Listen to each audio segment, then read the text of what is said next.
Good evening, ladies and gentlemen. Welcome to Asia Society's Viewpoint Conversation Series. I'm Kyung-wha Kang, President of Asia Society, in this role for barely over a year. And I can't tell you how excited I am about having my guest here for this conversation.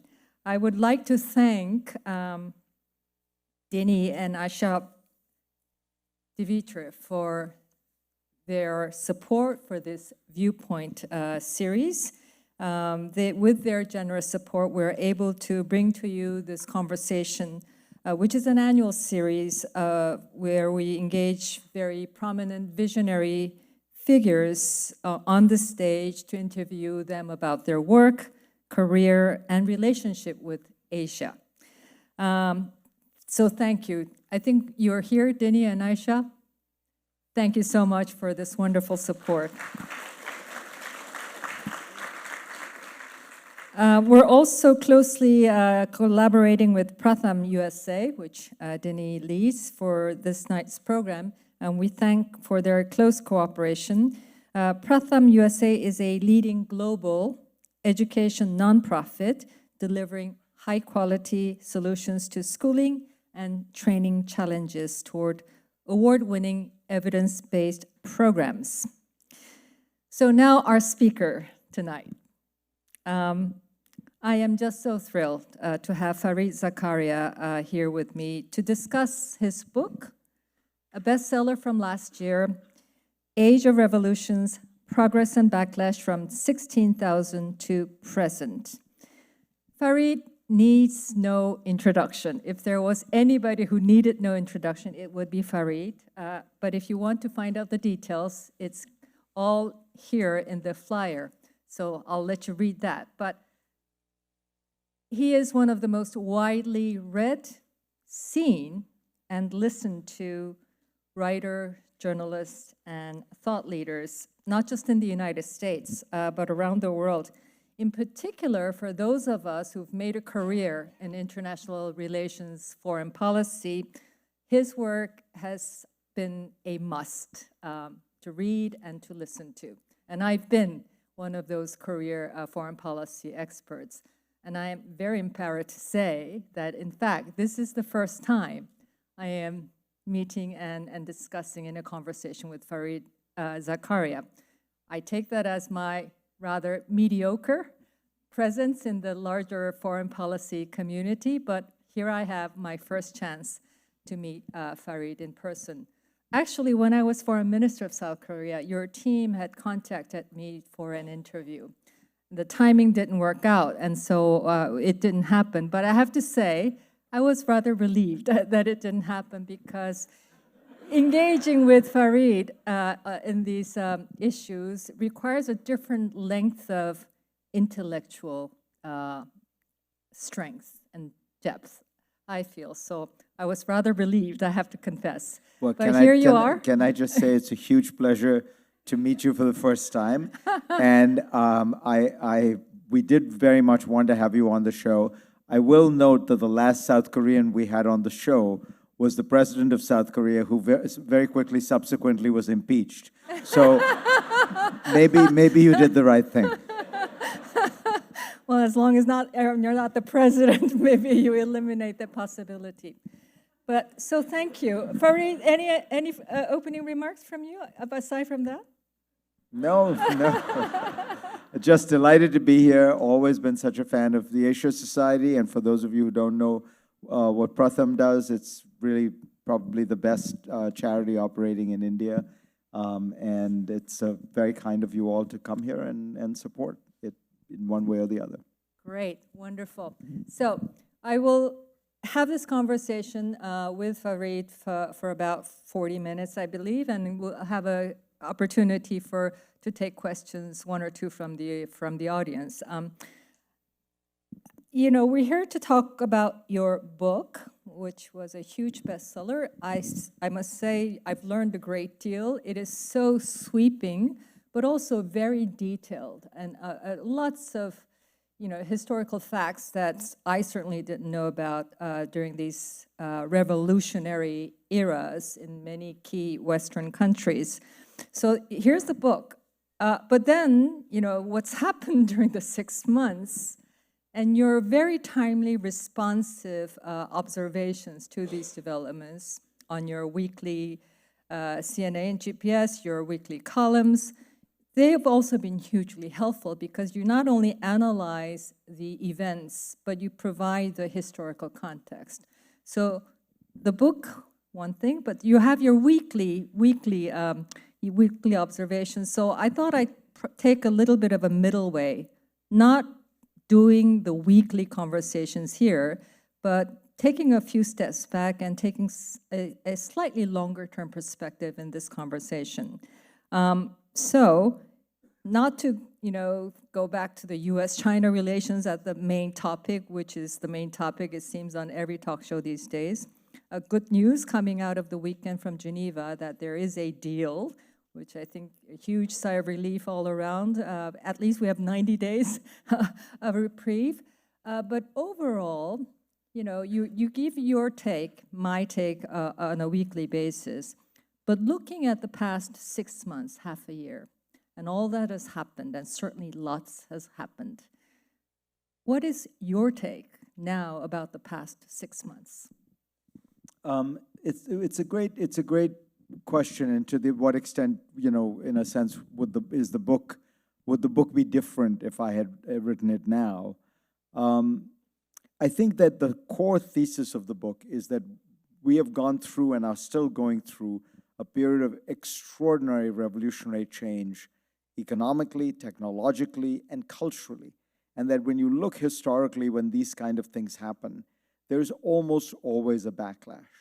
And the backlash often takes the form of a cultural backlash, but a backlash really against the whole project of kind of globalization and the technological revolutions and the cultural revolutions. There's a whole bunch of people who feel understandably overwhelmed and uncertain and say, stop the train, I want to get off, And I think what we are seeing in the second Trump term is a very powerful vindication of this, frankly. Because I think what you see in the second Trump term is actually, it's almost as though this is not the second Trump administration, the second Trump term. It's a whole new administration that is much more ideological and much more, if you will, dedicated to that idea of a backlash. So if you look at the fury with which, the pace and fury with which the Trump administration 2.0 has gone about, if you think about all those areas I mentioned, they are radically transforming the globalized world that was set up really in 1945 and then dramatically expanded in the 1990s. If you think about geopolitically, the role of the United States, there's a very powerful effort to reshape America's relationship with the world. If you think about the open world economy, the tariffs, but then look at the internal radicalism, the assault on the American state itself, everything from the NIH to the NSF. These are the kind of crown jewels of America's scientific establishment. Harvard University, USAID, leading law firms. In a very real sense, what you're seeing is a kind of American version of China's Cultural Revolution. You're seeing an effort to uproot the old structure, again, that flourished and in some ways came to power over these last 3 decades.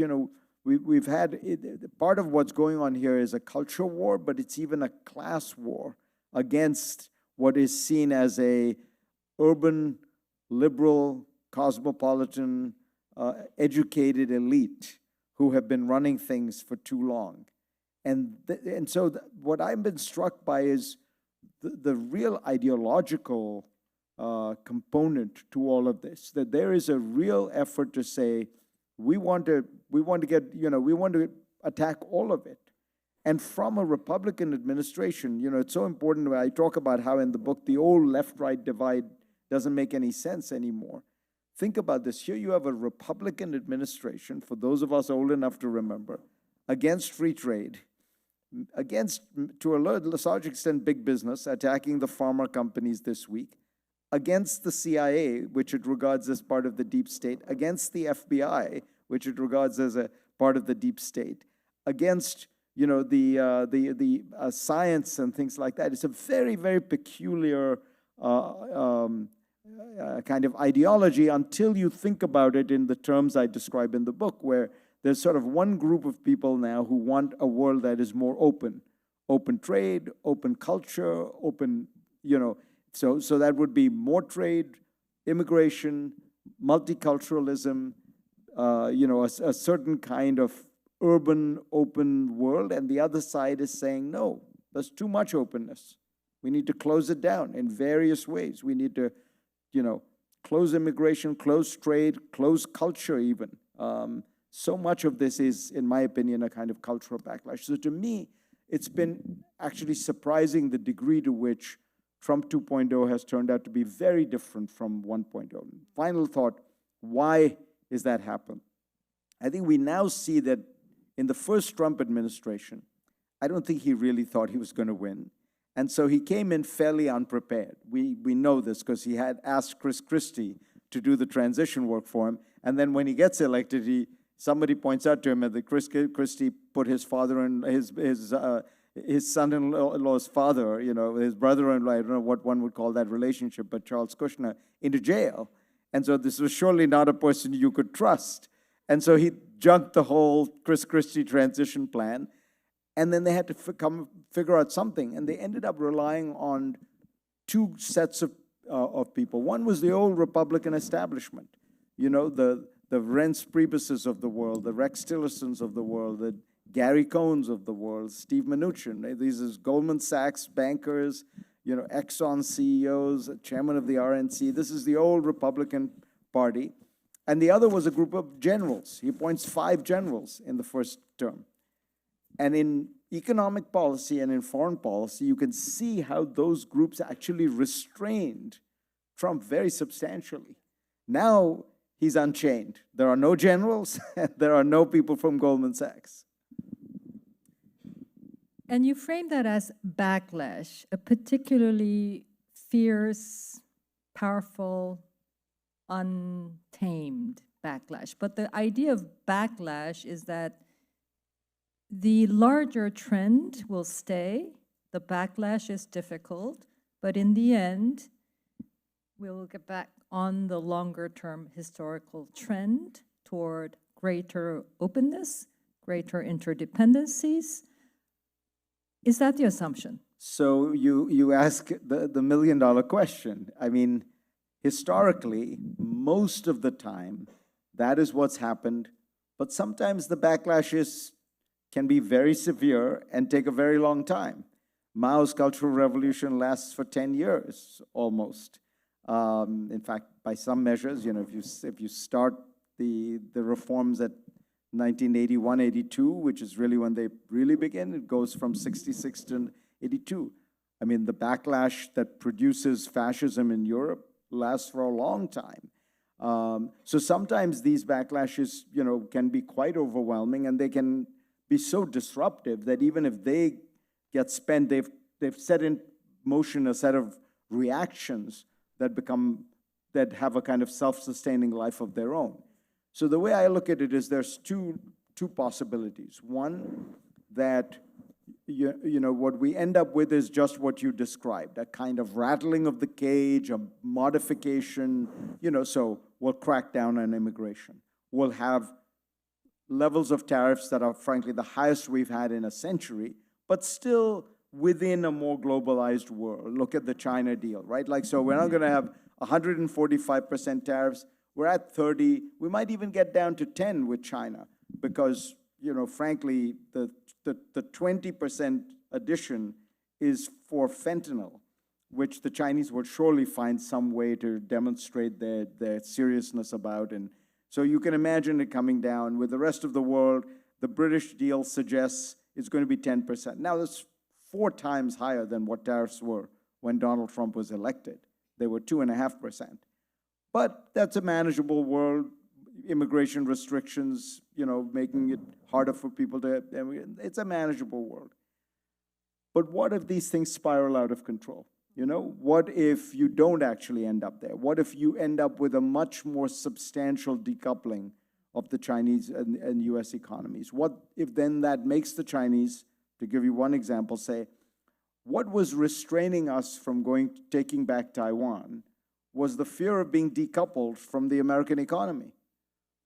If we're going to be decoupled from the American economy anyway, why don't we just, and we're facing slowing growth because trade, of all these tariffs means slower growth. Why not take advantage of that? And the Communist Party gets its legitimacy by saying we finally reunified China and Taiwan. What's the worst they can do, right? The Chinese can prevail militarily. It's a few hundred miles for them. It's 11,000 miles for the United States. And everything we know about Trump suggests he is not going to declare World War III over Taiwan. So you can imagine all kinds of things like that spiraling out of control because of this backlash. And then you're in a completely different world. I worry a lot, for example, of the breakdown of trade. If you have a big financial crisis, I can easily see Trump saying, by the way, this is why Smoot-Hawley happened, right? You had the Great Depression, the financial crash of '29, and America says, we got to do something to protect our economy. And they raise tariffs, right? So you could imagine something like that. And similarly on immigration, there are all these areas where you could imagine things spiraling out of control. So there's a good case scenario, it seems to me, and a bad case scenario. Looking at the immediate consequences of this revolutionary change in America's foreign policy,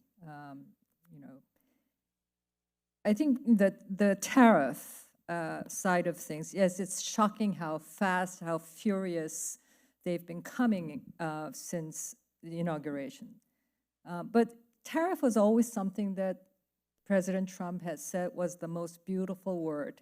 So you knew he was going to use it to maximum effect. But what those of us on the geopolitical front what found truly shocking was his approach to the security challenges of the Gaza conflict, the war in Ukraine. And especially in the war in Ukraine, it has completely turned around Russia's status in the global chessboard from an isolated power that had violated the fundamental principle of global peace to a position of, respect from the Americans, first of all, which hugely empowers them.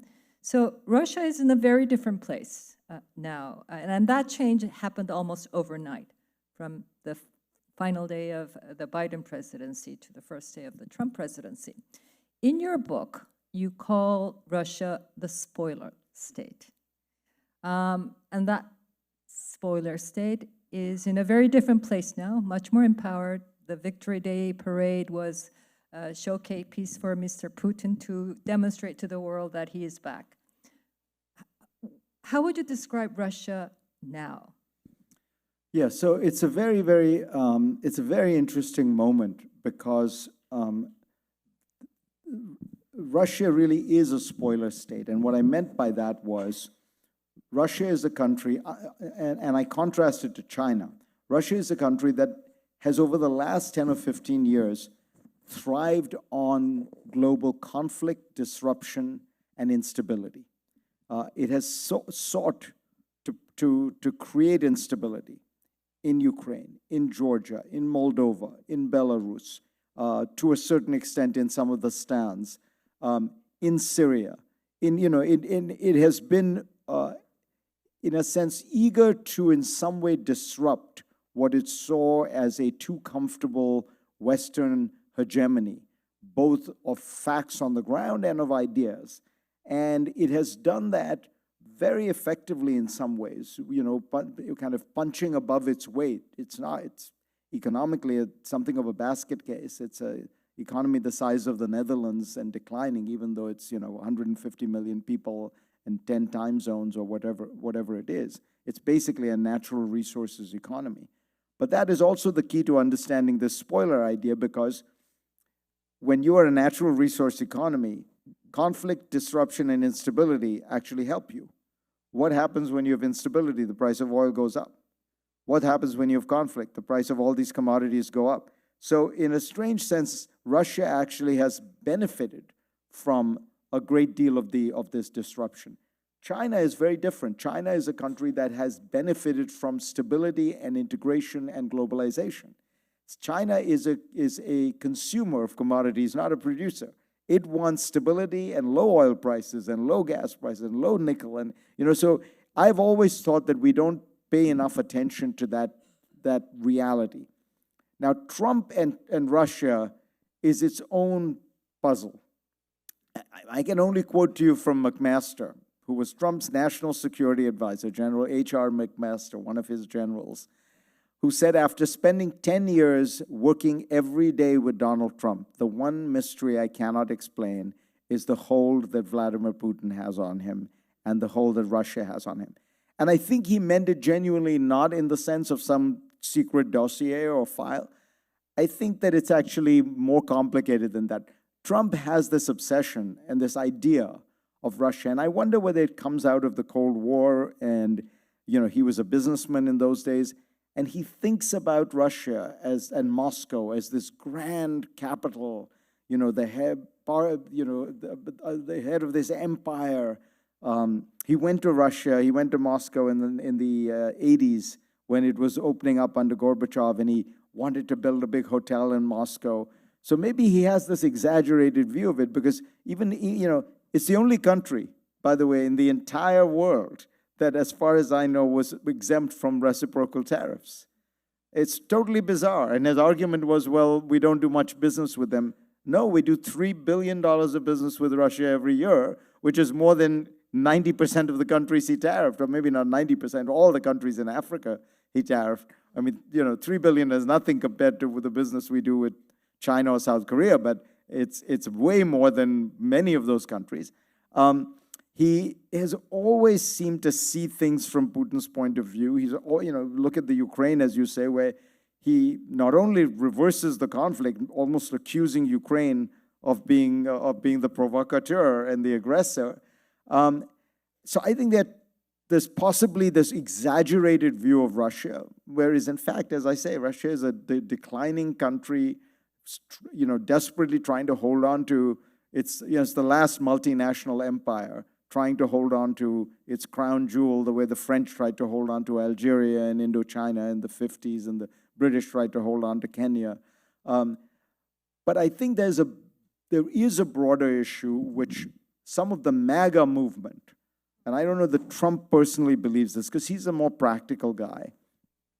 Some of the MAGA movement, the Vances of the world, the Steve Bannons of the world, they look at Russia and they see under Putin a conservative, religious, anti-liberal, patriarchal country that in many ways is battling the same forces of European liberalism that the MAGA movement described, right? It's cosmopolitanism, multiculturalism, gender fluidity, all this. And Putin is very good about giving speeches about all that all the time. He's very tough on many of these.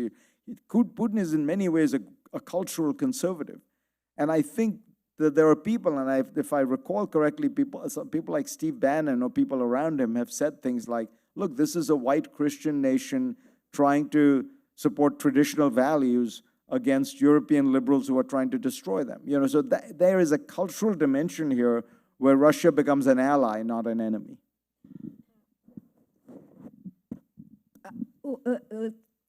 Getting back to the war in Ukraine, you can argue about whether it's just or unjust.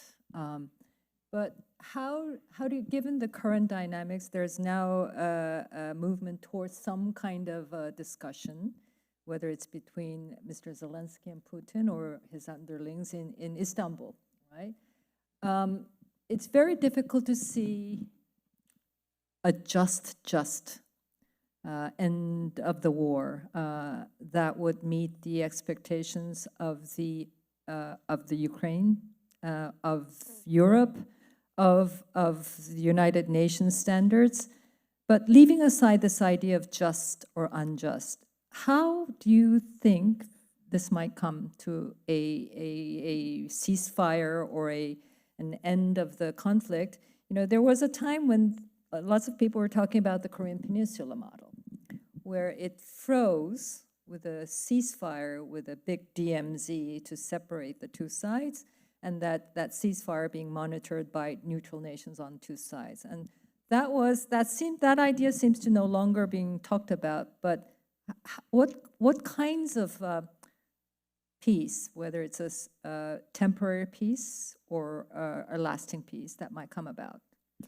Well, I think that model of the Korean War was very attractive because you had the reality that Russia was not going to be able to be dislodged from the about 20% of Ukraine that it occupies. And yet, Ukraine could not accept, from a formal process that was now Russian territory. It's by the way, in Ukraine's constitution that they can't accept that. So it's be very hard for them to do it, and be very hard for the world, the UN, for the West to ratify that, because that has been, as you say, one of the cardinal principles of the post-1945 world. Most people don't realize this, but it's a tremendous achievement of the post-1945 world that we have really have had very little aggression and conquest that has been ratified by aggression in the world since 1945. If you look at the two Yale scholars do this, the 100 years before 1945, there are almost 150 cases of territorial acquisition by force, which is then legitimized. Since 1945, it's maybe 2 or 3 that you can point to, and most of them are even complicated stories. And it's been a remarkable, I would argue, progress that has taken place in the world. So it'd be very hard to see how you formally accept, which is why I think the Korean model was so attractive. Now, what's thrown everybody for a loop is Trump, who seems to have preemptively conceded all these issues. He said, well, of course the Russians are not going to, give back that land. And by the way, those people speak Russian, which is a big mistake to confuse what their language and culture was with what nationality they wanted to be. The Russian-speaking parts of Ukraine in 1992, when the referendum was taken for Ukrainian independence, which passed by 90%, the Russian parts of Ukraine, including Crimea, all voted to be independent of Russia, all voted to be independent nations. In the Donbass area, it was like by 80%. I think in Crimea, it was the lowest number, which was maybe 57% or something. But they all voted by majorities to be an independent country. But Trump says, no, this is all Russia's territory, and they should have it. We should relax sanctions on them. So that's, I think, what's gotten everybody kind of perplexed. Now, I still think it's going to be tough because I think the Europeans will find it hard to do. I think, frankly, countries like South Korea will find it hard to do. This is the ratification of aggression and conquest in a way that the world has really not done. I mean, the reason that the occupied territories are called the occupied territories in Israel is because the world has refused to accept that territorial acquisition during war turns the territory into another country's property or can be incorporated. So I suspect this is not going to be as easy as President Trump thinks. I think the biggest problem is Putin doesn't want to end the war. He's staked everything on it. From his point of view, he can keep going. He's turned his economy into a complete war economy. So I would be surprised. Look, you can always be surprised in these situations, but I suspect that this is going to be more long and drawn out than people remember. And to go back to Korea, as you well know, it took 2.5 years to just the negotiations, and they ended up haggling over prisoner of war exchanges, very small things, but it took 2.5 to 3 years to actually conclude that ceasefire. I think the conflict dynamics in the Korean War were simpler compared to the war in Ukraine, and of course, it's engaged all of Europe to support Ukraine, and so. This is an existential crisis that the Western European countries are trying to deal with, and trying to get as much support they can from still the United States with Mr. Trump. But this is the immediate challenge that the European countries are facing. Huge. It very much depends on how the war in Ukraine ends and when it ends. And what does this do for the European integration project?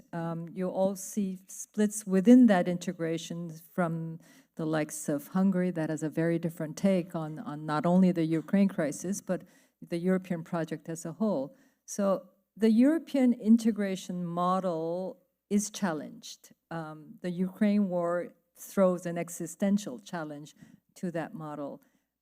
From somebody coming from Northeast Asia, where we don't have any regional integration momentum, European integration was always the ideal that we looked up to, and to see that being challenged is a point of keen observation for us. Where do you see the integration going forward, or being stuck, or even regressing after it comes out, or if it comes out of this challenge? Yeah, it's a very interesting question, because the European integration really is one of the great success stories of the world that we probably in America don't spend enough time thinking about. You know, these are countries that were at war with one another for 400-500 years. You know, Germany and France in the 100 years before World War II went to war 3 times, and they dragged the world in twice. But that's, you know, it's extraordinary to think about how that you've gone from that to a situation where it's really unthinkable that Germany and France would go to war with one another. And that achievement really happened because the United States encouraged it enormously. I mean, obviously it was the shadow of the 2 wars, but in the 50s, it was the United States urging the Germans and the French to effect real reconciliation and integrate their coal and steel industries, and all these efforts made. And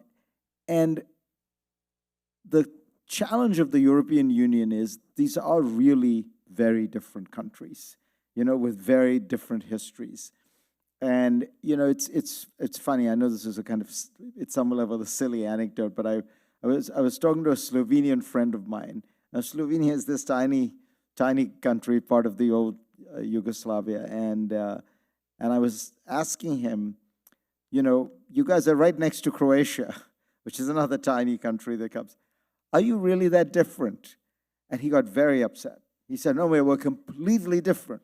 We're a completely different language, completely different culture, a completely different history. And there you have the problem with the European Union, right? Like each one of these little slivers, I mean, think about it, it's just 2 million people. That's like, Brooklyn is larger than that. But they think of themselves as very distinct. And so when you're trying to build a real single market, it's very hard because you have 27 different national regulations and 27 different standards about all these things. But it always progresses in times of crisis. When you see when it has progressed, it has progressed. Yeah. So in a strange sense, your question is right in that the war in Ukraine poses a big challenge to it, but it's also an opportunity because the war has unified them. And honestly, Russia's threats have been less powerful as a mobilizing force than the danger of American abandonment. So in a strange way, Putin did a lot for European unity, but Trump may be doing more because the fear that you're going to be abandoned by the United States makes you think we've got to get our act together. We've got to find a way to unify on defense acquisition and strategic planning. We've got to find a way to, you know, one of the big challenges Europe has is they don't have a single market for things like technology or banking. You know, Europe is full of great technical and scientific talent. They could easily raise money for companies, but why are there no real tech powerhouses in Europe. Think about like Germany, right? Germany is an extraordinary economy. They have nothing in the information age. The one software company they have, SAP, is 40 years old, and I don't think anyone would call it a top-tier company. Why is that? It's because the truth is, in the digital world, you need scale to be able to be a world leader. You know, you need real scale, because digital world, you need to be dealing in billions, right? Billions of transactions and views and all that kind of thing. There are only two places right now that have the scientific talent, the capital, and scale: the United States and China. Europe has technical talent. It could get capital. I mean, its VC businesses, industry is not as well sourced, but it's a rich continent. What they don't have is scale, because they have 27 different telecom regulators. They have 27 different sets of privacy laws, and that could change because of this fear of American abandonment. Similarly, their banks can't compete with American banks for the same reason. So you could imagine something happening here. It requires a lot. You know, these countries have to accept that they will subordinate their sovereignty to Brussels and all that. And it's happening at a time, you know, back to our first discussion, it's happening at a time of backlash against globalization, when everybody is jealous of their sovereignty. So it's coming at a very awkward moment where the Viktor Orbáns of the world and the Marine Le Pens of the world and the AFDs of the world are saying, we need to be protecting our sovereignty against these forces of, you know, pooling sovereignty and globalization and immigration and all that. And yet, the dynamic strategically requires Europe to actually do more of that, not less.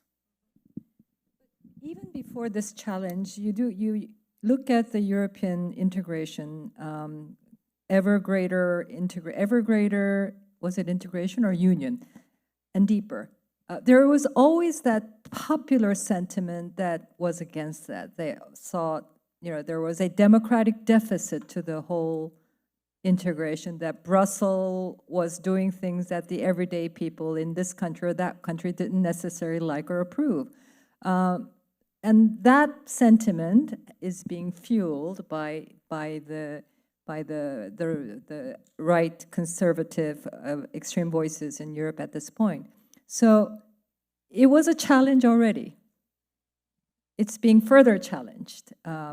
This is why I ask, is the integration still going forward in the midst of this existential crisis? Because there's always this idea of the Brussels bureaucracy, the structure, too heavy breathing, and there's all kinds of regulations that hamper companies from doing their work. And so this idea of going scale, is the European project as it is currently embodied in the whole bureaucracy in Brussels, is that fit for that purpose? I mean, you can have political leaders with the will to go the way toward greater integration, you know, greater sovereignty given into the European Union machinery so that you can all go scale.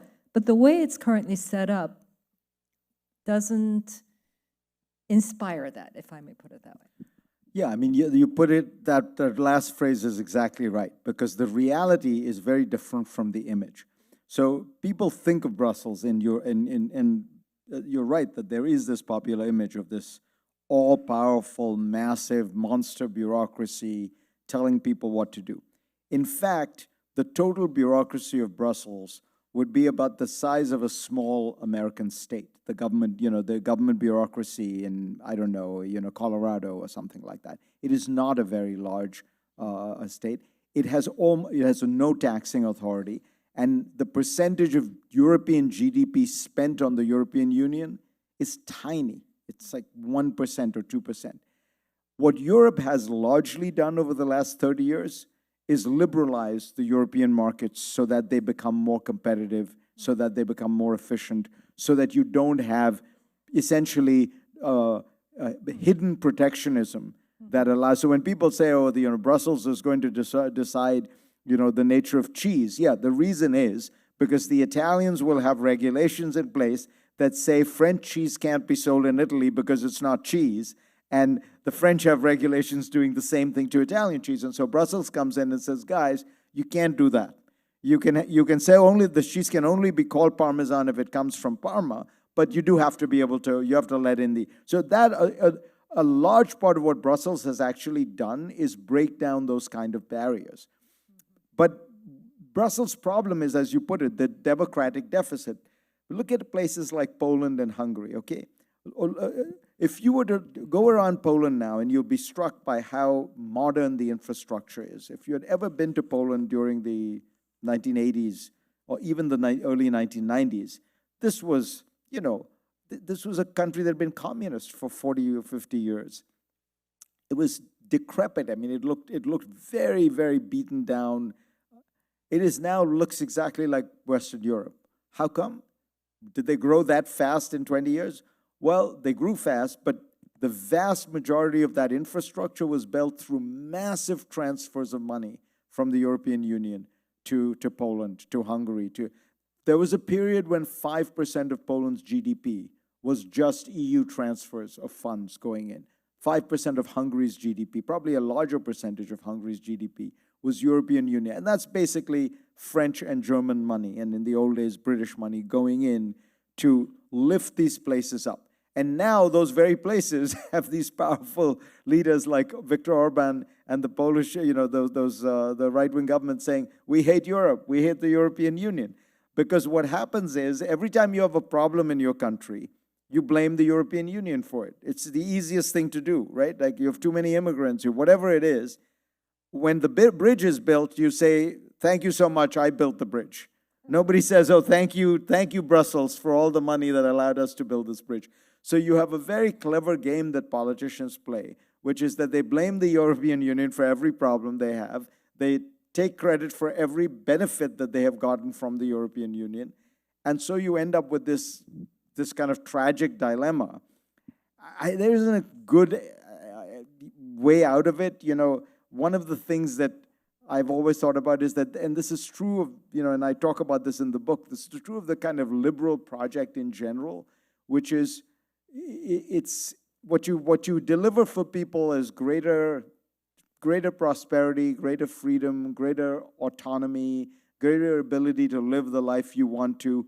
It's stuff everybody wants, but it's not very stirring to the soul, right? Like, it's nobody goes to war singing battle songs about freedom of choice and information. You know?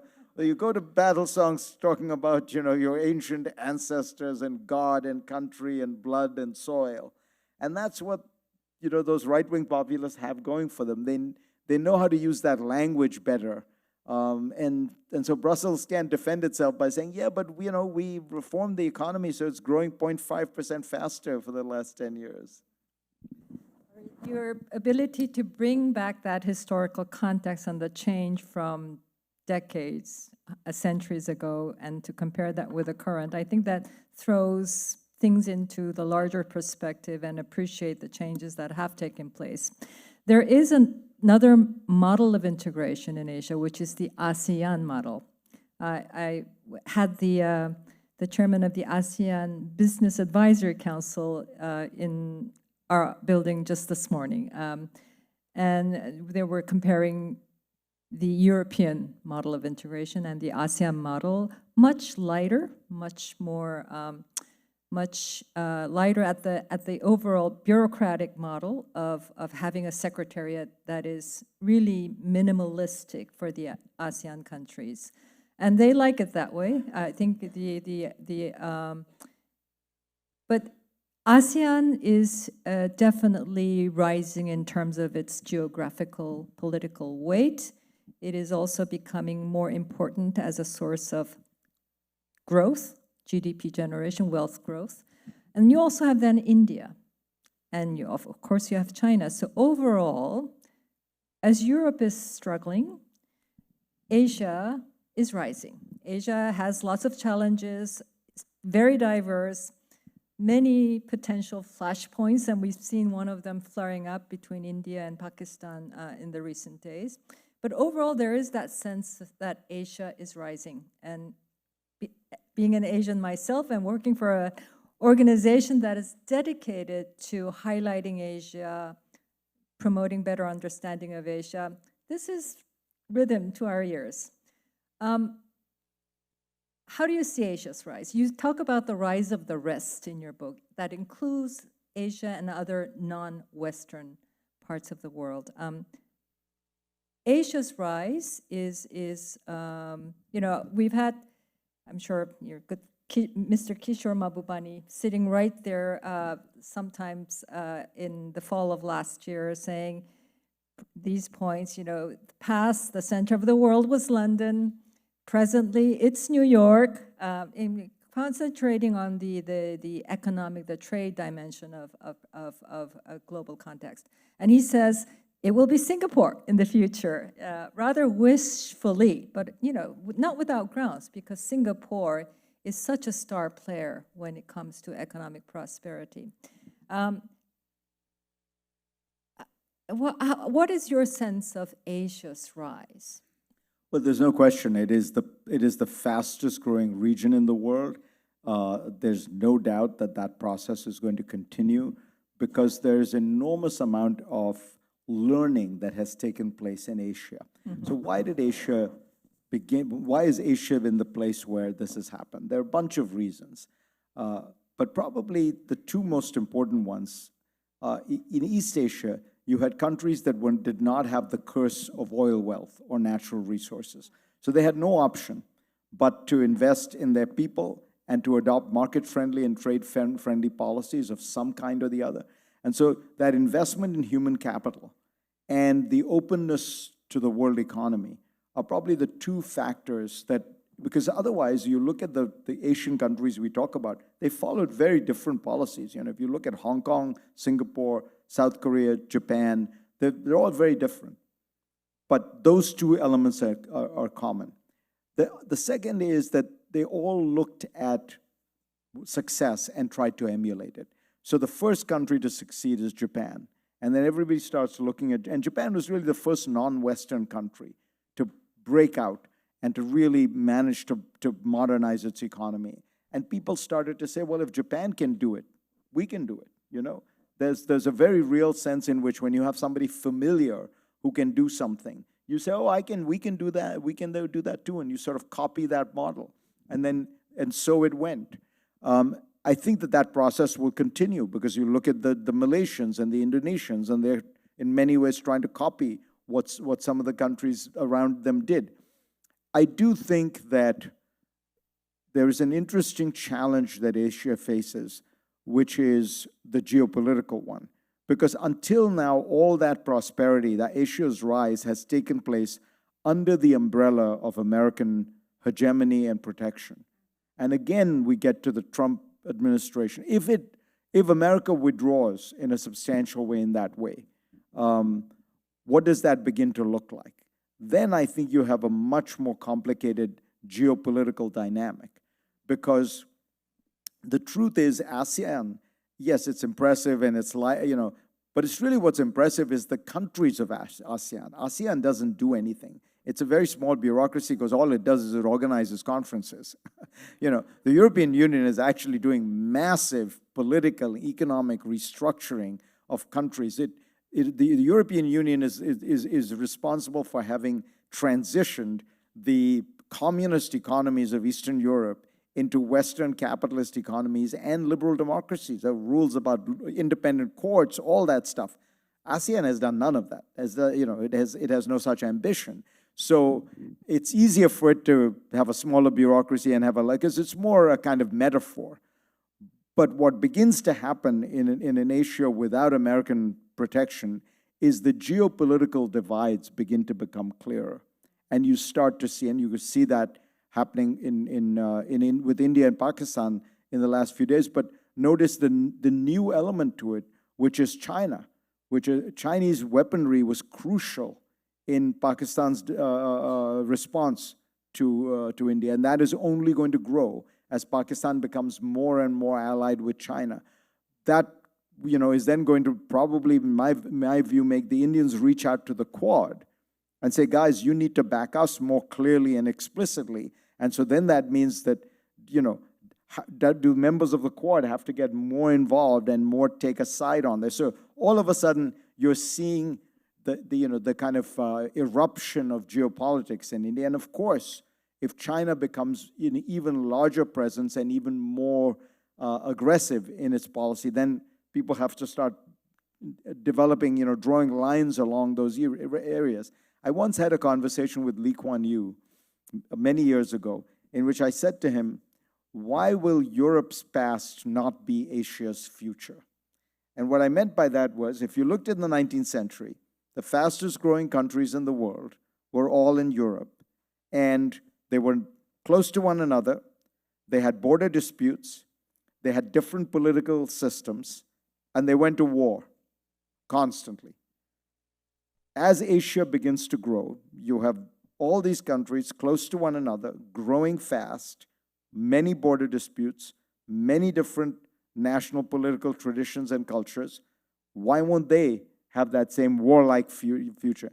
And his feeling was that Asia was different because it was able to learn from Europe's mistakes, that it was able to look at the failure, what happened in Europe, the positive model of the European Union, and also he thought the Vietnam War was a very big deterrent, and possibly the Korean War as well, which is of seeing, look what happens when you end up in 10 years of warfare. You just devastate the country, you impede economic growth for a generation. And his feeling was that the Asians would be able to, for that reason, escape that trap. I think there's a lot to what he's saying. But again, I do caution, like we were living in a world, or you were living in a world, with this big security umbrella provided by the United States, and frankly, with a China that was too weak to challenge that security umbrella. Let me spin one scenario out. If it becomes clear he's pulling back, and if Japan says, in that circumstance, we're the second or third richest country in the world, we need to protect ourselves. What's the ultimate protection you can have in the world? Nuclear weapons. And it's not very expensive for a country like Japan. And if Japan gets them, the South Koreans are going to say to themselves, well, look, if Britain and France can have nuclear weapons, we should be careful between China and Japan and all these countries. Do we need to buy insurance? Do we need to have a small existential deterrent? And by the way, we've got crazy North Korea right next to us. And then the South Koreans do that. And again, Japan and South Korea are incredibly technologically advanced. They could do this in months. This would not be difficult for them, and they're rich enough to. And how does that transform the dynamics of the region if that starts? And so I think we're going to go through a very. I agree with Kishore that it will be a very interesting period of great growth, but I think with great growth, sometimes there also comes some turbulence. And I think for Asia to stay on course and avoid war requires, really visionary and thoughtful leaders like Lee Kuan Yew. And I'm not sure that we have such leaders emerging in the region at this point. But going back to India, you point, and this is all before the developments of the past 6 months, but I think the past 6 months have been, if there was any country that looked good in the past 6 months, it's been India. The first meeting between President Trump in his second term and Mr. Modi looked very constructive. They have teams working on a trade deal now. Mr. Trump says he had a role in brokering this ceasefire deal. Not sure about that, but India is in a good place, comparatively speaking. Asia Society has a center in Mumbai and New Delhi as well, doing excellent work. So I've recently talked to a lot of government officials and business leaders, and they're full of confidence about the country currently, about where the country is going. Mr. Jaishankar said the future of Asia and therefore the world very much. It will depend on how this bilateral relations between India and China evolves. And I think the current clash between India and Pakistan and Chinese support for Pakistan behind it really paints a complicated picture of that bilateral relationship. But India wants not only to be a counterweight, as you say in your book, but a player in its own, a pole on its own. It's no longer non-alignment, it's multi-alignment, it's multipolar, and India clearly wants to be a major pole. And to do that, it needs to continue to grow on the economic side.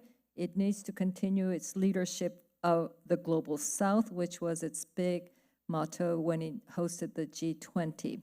So how do you see India, with its challenges along the border, certainly, India's rise is a big part of Asia's rise. Where do you see India in the next 5 years, 10 years?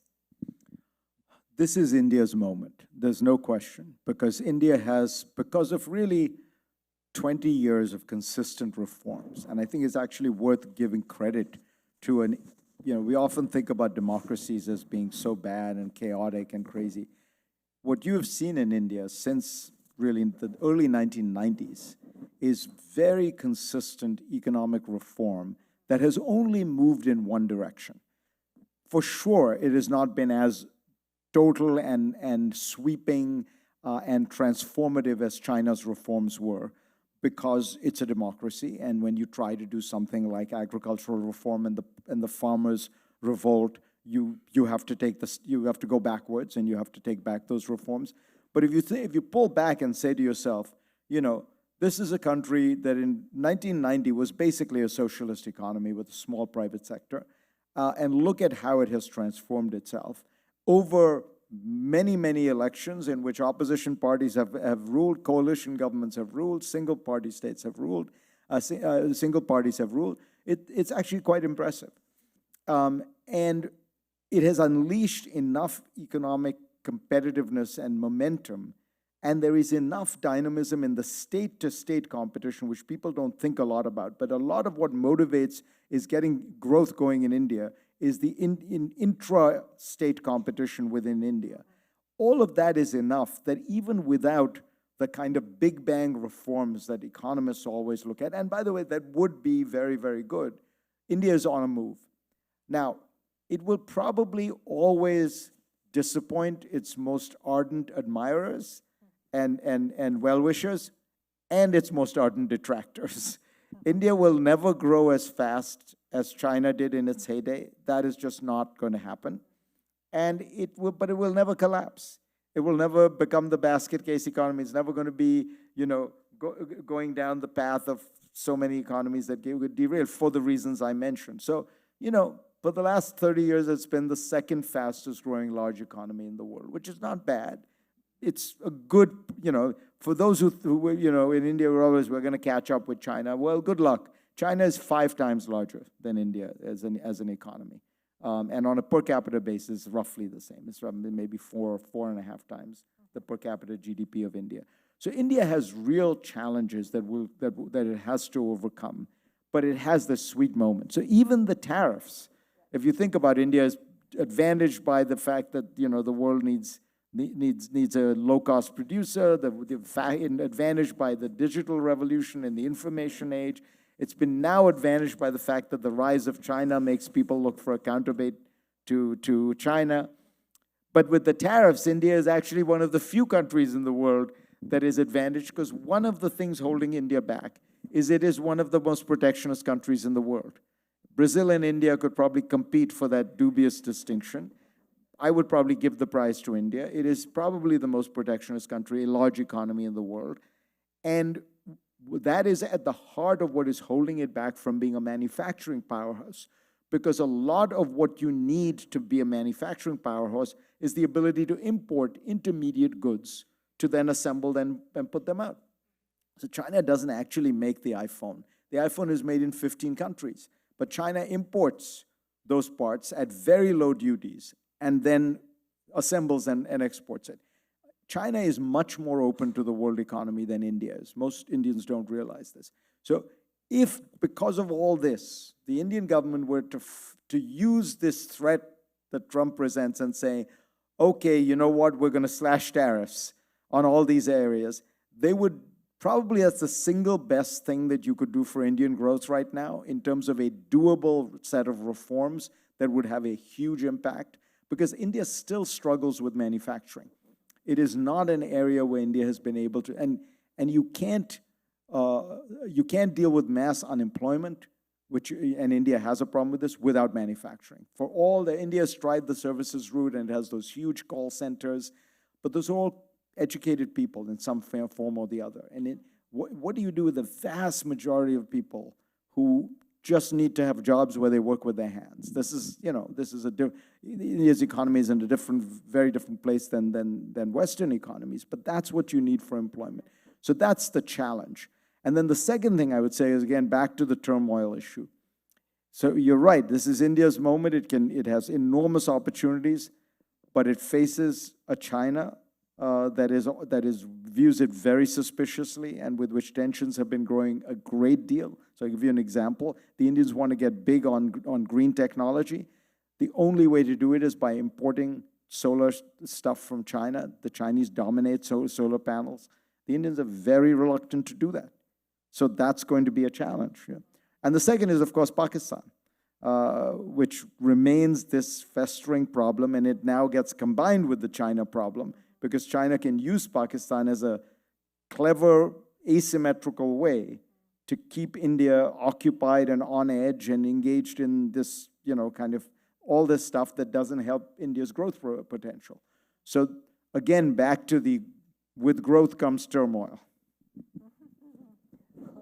That's such, one perhaps a philosophical question before I give our audience a chance. You've observed history, clearly as indicated in your book. There's a interplay between leaders and events, and that interplay then becomes history. So the question is, would Russia be Russia currently if it didn't have Putin at the top leadership? But then you ask, would President Putin, would a leader like President Putin have been possible in another governance setting? So there's no clear answer to this, but your take on leader versus event and the weight that they play in historical events.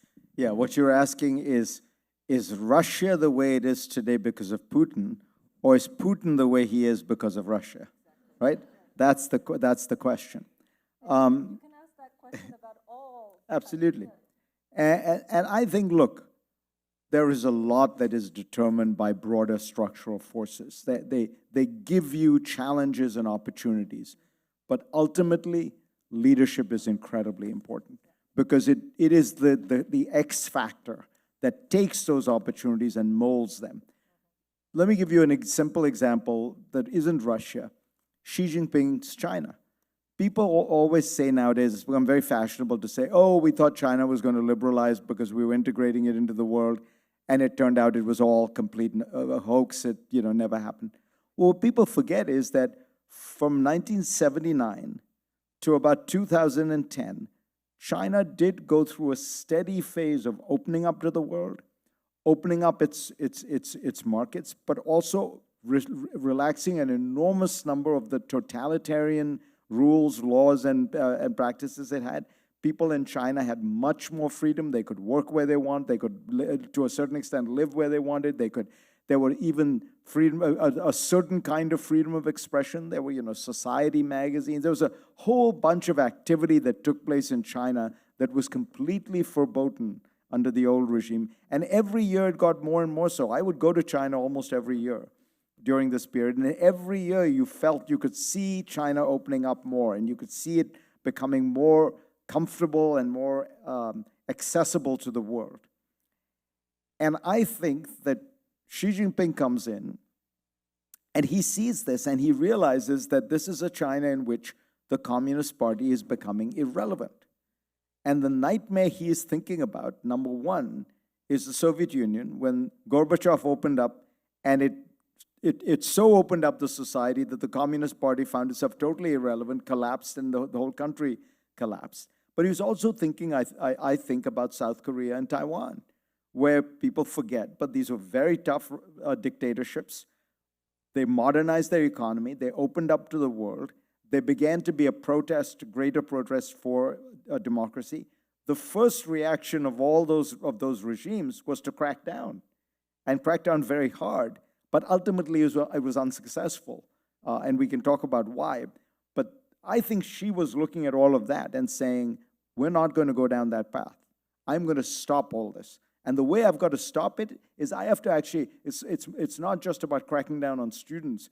It's on cracking down on the private sector, cracking down on civil society, cracking down on corruption within the Communist Party, making China a less open, less pluralistic, putting constraints on China's free market, civil society, so that the party can retain and enhance, if anything, its monopoly on power.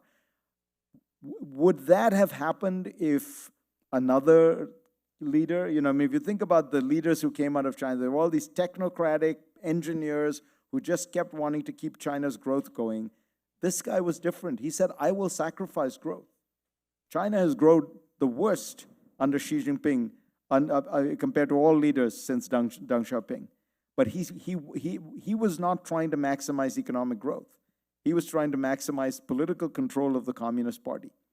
Would every leader have made that choice? I don't think so. In fact, I think you could have argued that if almost any one of those members of the Politburo Standing Committee had been chosen, it might have been more likely to be a continuation of the Hu Jintao, Wen Jiabao rule rather than Xi. Xi was the outlier.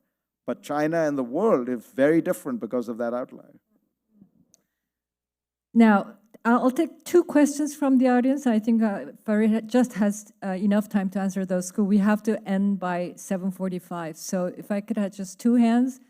The gentleman on the fifth row for the first question, brief, just simple questions, please, and the lady in the sixth row. I see you.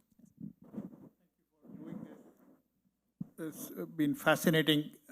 You briefly alluded to this, but can you talk more about the India-Pakistan situation and what happened and where do you see it near term?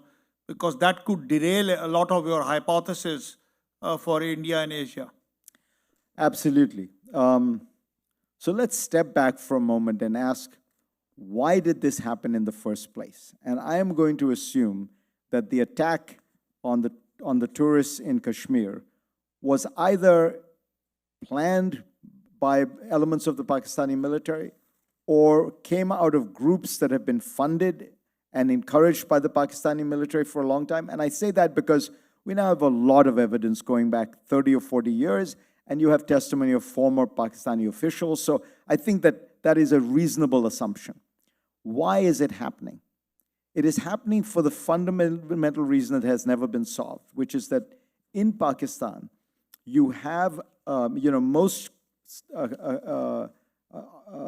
most states have armies. In Pakistan, the army has a state.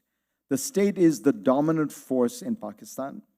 By the way, if you look at percentage share of GDP that goes to the military budget, Pakistan is off the charts.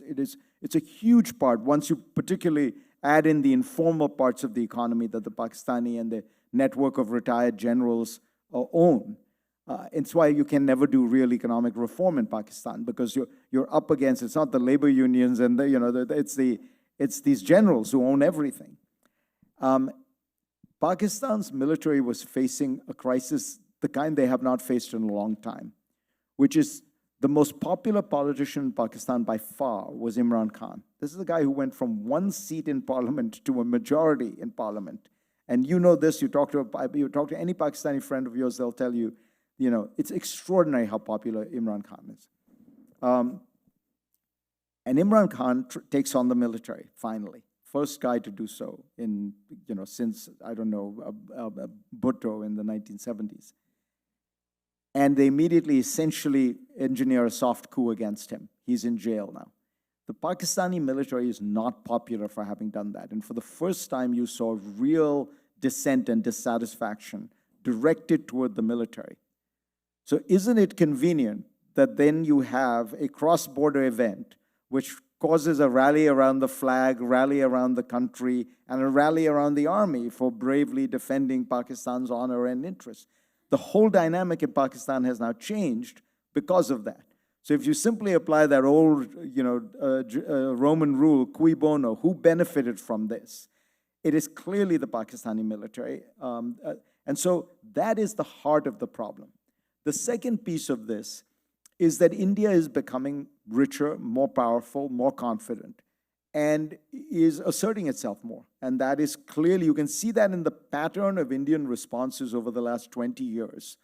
Initially, there would always be very, very limited, just shelling across the line of control. Then they became more. They would hit military targets. Then it became, military targets, but also high-value targets, now going into Pakistan itself, outside of the area of Kashmir. And now, of course, you're seeing drones going into each other's cities. So I think what you have is a very, very dangerous situation where the Pakistani military thrives because of this conflict. That's what allows them to raise the money for their budgets. India is becoming more and more confident, and I fear in some situations getting arrogant. You can look at the jingoism around this in the Indian media, which is always a little worrying, because it's very easy to start wars. It's very hard to unwind them once you've started them. And then you add to that the Chinese dimension. So I think that we may be entering a very dangerous phase on the subcontinent that needs extraordinary restraint and leadership. And unfortunately, I'm not sure that we have that combination, right now. General Munir in Pakistan seems, he said something 5 days before the attack, which was chilling, where he said Hindus and Muslims can never live together. They are fundamentally different. Now, you just ask yourself, what does this say about the man who is leading Pakistan's military, a country that has 2 million Hindus living in it? Right? Forget about what he was clearly trying to, exacerbate communal tensions in India. But what does it say about Pakistan's Hindu population? So I think there's a lot to be worried about here. Final question from, I think I've already, yes.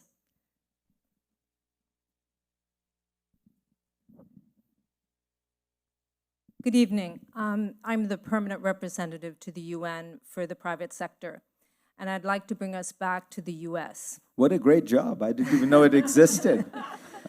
So employers are really concerned in America about where we're going in supposedly bringing back all these manufacturing jobs, especially with AI, and then the skills deficit in America.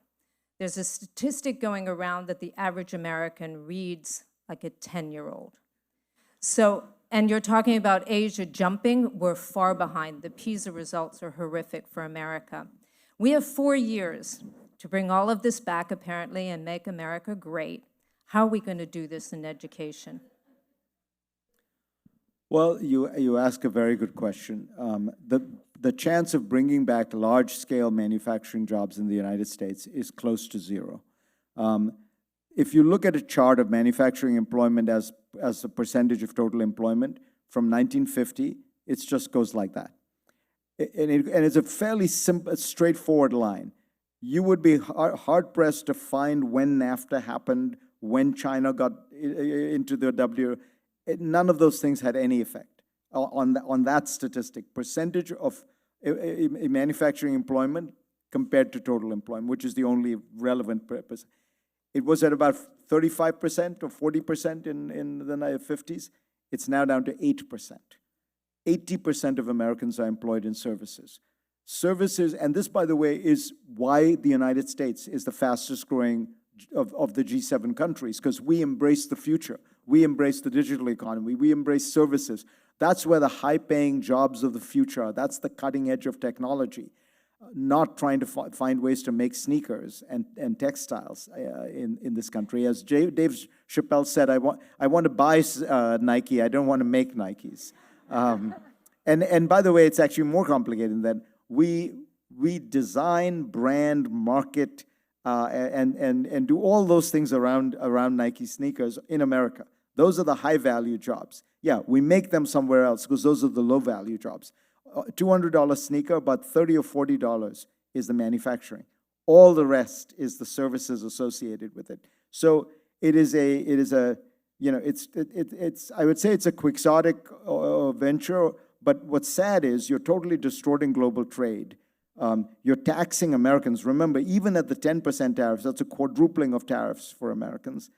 And it's never going to work. You're going to tax the 80% of Americans who work in services as almost a kind of nostalgia, as element of nostalgia, subsidize the 8% who are in manufacturing. And Larry Summers points out it's not even 8% because half of those people are involved in sales, marketing, and design.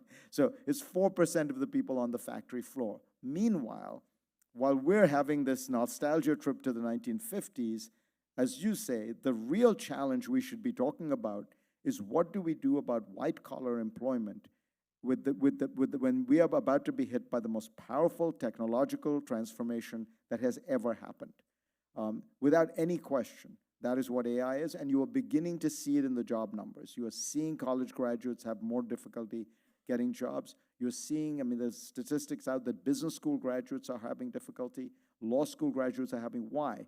Because the entry-level jobs, discovery in law firms, spreadsheets, inputs for accountants and MBAs, that's the kind of stuff that AI does very well.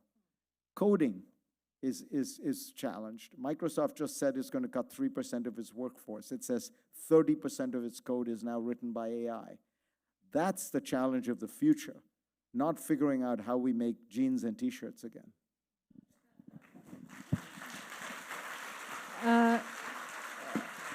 Very sobering thought, but I'd like to end on a positive note and going back to the book, since we are here to review the book. I think it's so much detail. I read it, with my pencil making lines, but there's a line in your book towards the conclusion that said, all of these challenges, the progress plus the backlash, this is all a part of a thrilling human adventure to smash barriers and prejudices and embrace our common humanity, right? And despite all the disruptions of the past 6 months, I think this is something that we can hang on to. And I think that's your continued observations and thoughts that you share with the public will certainly be a part of that. And so with a huge amount of thanks for coming here to spend over an hour with us, to help us preserve that thrill of working towards our common humanity. Thank you so much, Fareed. And thank you. Huge pleasure. Thank you.